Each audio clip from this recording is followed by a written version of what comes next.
So we're going to work a little bit more with our little Twilight here. And I'm logged in. I'm going to click on Edit. And when I come down here, I am going to link this word flower to this little Doeling's Mother's article. So we're going to go ahead and we've selected flower. And I'll click on link. And I don't have a flower set up as a menu item. She does have an article here, so let's go ahead and find that article. She's a Nigerian dwarf and her name is Flower, and so we're going to go ahead and insert that. So our link is inserted. I'm just going to go ahead and check it from the front end. I always recommend checking your work.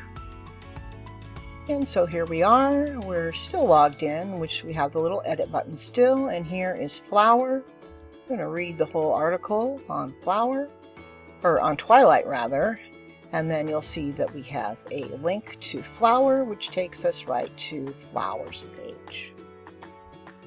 So here we are back at editing Twilight's page, and I'm going to go ahead and add a photo gallery to this page.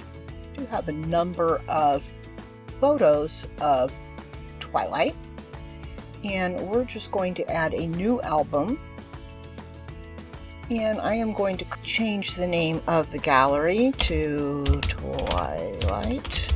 Still not sure if I'm spelling that right or not, but it's there, and we're going to drag and drop some images of Twilight in there. Let's take a look at what we've got. We've got 6 of them, it looks like. There might be some duplicates, not sure. I just drag and drop them in there. They're loading, loading, loading. Okay, and all my images have loaded. And if we said insert this gallery right now, it would just have them all basically, you know, in a grid. Let's choose some of these other. I think I'm going to choose this masonry. So I'm going to go ahead and click on that. Becomes highlighted. I'm going to say insert this gallery. It gives you this kind of cryptic thing here. I'm just going to go ahead and save it, see what it looks like from the front end. And so now here we are on Twilight, and since they were all sized about the same size, they just sort of loaded here. Had we had a mix of horizontal and vertical images, they would have been a little bit more masonry. And what happens is when you just click on these, by default they pop up. You can go to the next one. Let's go ahead and go back and edit this and see some other choices that you would have.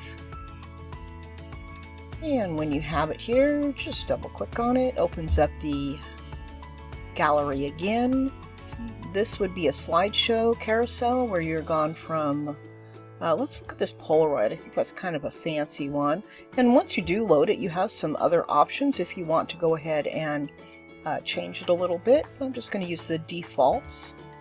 And I'm going to just insert and save. And then this went ahead and has this kind of fancy effect here. So that's kind of fun. We were able to just quickly and easily make this a little fancier than it had been before. One of these you see have 2 different categories. One is for the general public, and I have another category, staff, which is limited to people who are logged in and their login is associated with a staff position. So for this instance though, I'm just going to select this one I already had here. If it was one I was going to upload, just like the pictures, I'd drag and drop it over to here. But it's a simple matter. I'm just going to go ahead and look at that and insert this file. It's taking a second here, might be my internet connection.